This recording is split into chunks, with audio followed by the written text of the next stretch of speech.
यह कहानी भयावह और दिल दहलाने वाली है, जिसमें रॉबर्ट और माइकल बेवर ने अपने परिवार के खिलाफ जो अपराध किए वे बहुत ही चौंकाने वाले हैं। इस घटना से कई गहरी और जटिल समस्याएं सामने आती हैं, जैसे कि बच्चों पर कठोरता और दुर्व्यवहार के परिणाम, मानसिक स्वास्थ्य के मुद्दे और परिवार की सामाजिक अलगाव की स्थिति। इस केस का विश्लेषण यह दर्शाता है कि किस प्रकार नकारात्मक मानसिकता और अंधेरे विचार एक भयानक अपराध की ओर ले जा सकते हैं। 22 जुलाई 2015 को ब्रोकन एरो, ओक्लाहोमा में आधी रात से ठीक पहले था जब आपातकालीन सेवाओं को एक कॉल मिली। यह एक युवा लड़की थी। आवाज और वह दर्द से कराह रही थी। कॉल में कहा गया कि मेरे परिवार पर हमला कर रहे हैं। अधिकारी मौके पर पहुंचे तो देखा कि जिसने कॉल किया था उसके हाथ, छाती और गर्दन में चोट लग गई थी। घर पर कुछ मिनट बाद वह एक वास्तविक जीवन के डरावने शो से दूर जाने के लिए अपनी आखिरी ताकत का उपयोग करते हुए सड़क पर रेंग रही थी। उसे एम्बुलेंस में ले जाया गया और आपातकालीन उपचार दिया गया। अधिकारी बेवर के घर पहुंचे और जब वे घर में घुसे तो अंदर से दिल दहला देने वाली चीखें आ रही थीं। हालांकि तब तक 1 मिनट की देर हो चुकी थी। बेवर के माता पिता अप्रैल और डेविड फर्श पर बेजान पड़े थे। वहीं 7 वर्षीय क्रिस्टोफर और उसकी 5 वर्षीय बहन विक्टोरिया भी बाथरूम के अंदर मृत पड़े थे। उनका बड़ा भाई डैनियल अपने पिता के बेडरूम के अंदर खून से लथपथ पड़ा हुआ था। जब अधिकारियों ने पालना देखा तो उनके दिल की धड़कनें तेज हो गईं। बाथरूम का दरवाजा बंद कर दिया गया था। उन्होंने दरवाजा खटखटाया, लेकिन उस समय उन्होंने देखा कि 2 छोटे बच्चे भी मर गए थे। उन्हें आश्चर्य हुआ कि उन्हें एक रोता हुआ बच्चा सुरक्षित मिला। 2 साल की शरद, इसलिए शरद बच गई थी और यह किसी चमत्कार से कम नहीं था कि क्रिस्टल 2 बच्चों से उबर गई। हालांकि आजीवन आघात और शारीरिक क्षति के बिना नहीं। यह संयुक्त राज्य अमेरिका में दर्ज किए गए पारिवारिक हत्या के सबसे खराब मामलों में से एक था। 2 किशोर भाइयों ने ऐसा क्यों किया? ऐसा पेट पलटने वाला काम करना चाहते हैं और वे अब कहां हैं? अधिकारियों ने कुछ ही घंटों में बेवर भाइयों को ढूंढ लिया। वे अपने घर के पीछे एक जंगली इलाके में एक झाड़ी के पीछे छिपे हुए थे। ऐसा लग रहा था कि उनके पास भागने की कोई योजना नहीं है। 17 वर्षीय रॉबर्ट बेवर वह गंदगी और खून से सना हुआ था। उसकी आंखें जंगली और उन्मत्त थीं, जैसे कि हिंसा खत्म नहीं हुई हो। उसके 16 वर्षीय भाई का चेहरा अलग था। वह पछतावा महसूस कर रहा था, या कम से कम खुद के लिए खेद व्यक्त कर रहा था कि उसे गिरफ्तार कर लिया गया। रॉबर्ट ने गर्व से कबूल किया कि वह घर में भाइयों के साथ अपने परिवार के साथ रह रहा था। यह शायद ही एक शहर है, लेकिन तुल्सा, ओक्लाहोमा का एक उपनगर है। यह उपनगर कुल मिलाकर 1 लाख से अधिक लोगों का घर है, लेकिन जिस तरह से बेवर रहते थे, ऐसा लगता था जैसे वे थे बेवर परिवार में 9 सदस्य। माता पिता अप्रैल और डेविड और 7 बच्चे शामिल थे। वे 709 मैग्नोलिया कोर्ट में अरकनसास नदी के करीब एक बड़े सुंदर घर में रहते थे। यह उस धार्मिक बेवर के लिए भारी पड़ सकता था जो केवल जीना चाहता था। उनका जीवन उनके घर और उनके स्थानीय चर्च के बीच था, लेकिन बच्चों के लिए यह एक अलग कहानी थी। आप देख सकते हैं कि बेवर ने घर पर ही शिक्षा प्राप्त की थी, और जहां तक उनके माता पिता का सवाल था, किसी को भी अपने प्यारे परिवार और एक बड़े भव्य घर के अलावा किसी और चीज की आवश्यकता क्यों होगी? वे बाल मनोविज्ञान में अच्छी तरह से पारंगत नहीं थे। बच्चों और किशोरों को महत्वपूर्ण सामाजिक कौशल विकसित करने के लिए अपने परिवार के बाहर उनकी उम्र के लोगों की आवश्यकता होती है।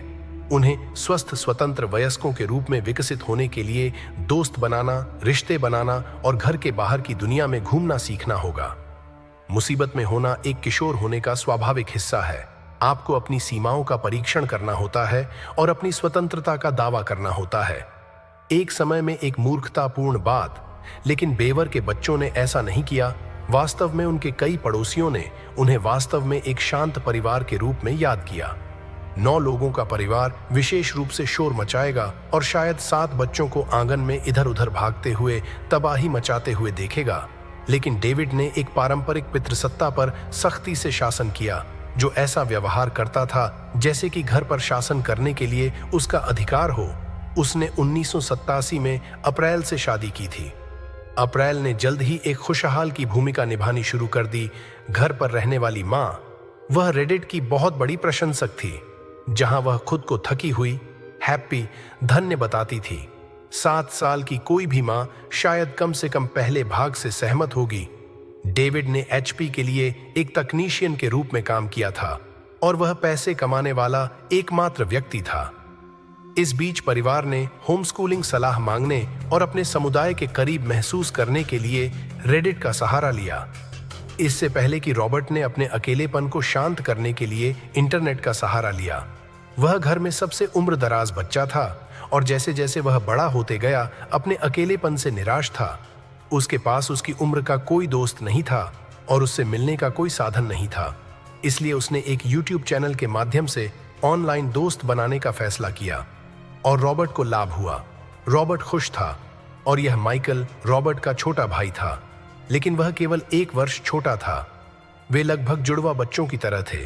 वे सब कुछ एक साथ करते थे और माइकल रॉबर्ट का लगभग आंख बंद करके और कई बच्चों की तरह अनुसरण करता था। वे रात में घंटों तक यूट्यूब के अंधेरे कोनों में कुछ भी खोजते रहते थे। उन्हें पता था कि उनके माता पिता नहीं चाहते थे कि वे उन्हें देखें। उन्हें जल्द ही कॉलिन स्कूल का पता चला। 2 लड़कों के बारे में दुखद कहानी जिन्होंने अपने सबसे बुरे पक्षों को अपने ऊपर हावी होने दिया। लेकिन रॉबर्ट और माइकल बेवर के लिए ये लड़के लीजेंड थे। वे बहादुर और शांत थे और उन्होंने मृत्यु में शाश्वत प्रसिद्धि प्राप्त की। रॉबर्ट और माइकल ने यह पता लगाया कि यदि वे 1 दर्जन लोगों की जान ले सकते हैं तो वे आसानी से 50 प्लस कर सकते थे। रॉबर्ट ने घोषणा की कि उन्हें हत्या के माध्यम से प्रसिद्ध होना चाहिए। हालांकि कॉलिन बाइन लड़कों के लिए रॉबर्ट की नज़र में यह बहुत आसान था। उन्हें बस अपने स्कूल में आना था और सभी को जीवित देखना था। बेवर लड़कों के पास कोई स्कूल नहीं था। उनका घर ही स्कूल था, इसलिए विश्व प्रसिद्ध एम करने का एकमात्र तरीका यह था कि रॉबर्ट को कॉल सेंटर में अपनी पहली नौकरी मिलने से 1 साल पहले 2014 में अपने पूरे परिवार को बाहर निकालना था। उनके माता पिता को उन पर गर्व था, लेकिन वे नहीं जानते थे उनकी एकमात्र प्रेरणा हथियार खरीदने के लिए पैसे बचाना था। कुछ ही महीनों में उनका कमरा एक युद्ध शोरूम, चाकू, माचिस, केवलर बनियान, काले मुखौटे और हर खतरनाक वस्तु बन गया जिसकी आप कल्पना कर सकते हैं।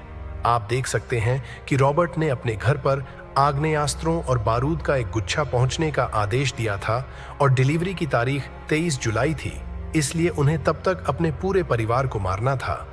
क्रिस्टल को रॉबर्ट के कंप्यूटर पर कुछ देखने का लालच देकर उस पर हमला किया। फिर रॉबर्ट अपने माता पिता की ओर चला गया और क्रिस्टोफर और विक्टोरिया ने खुद को बाथरूम के अंदर बंद कर लिया।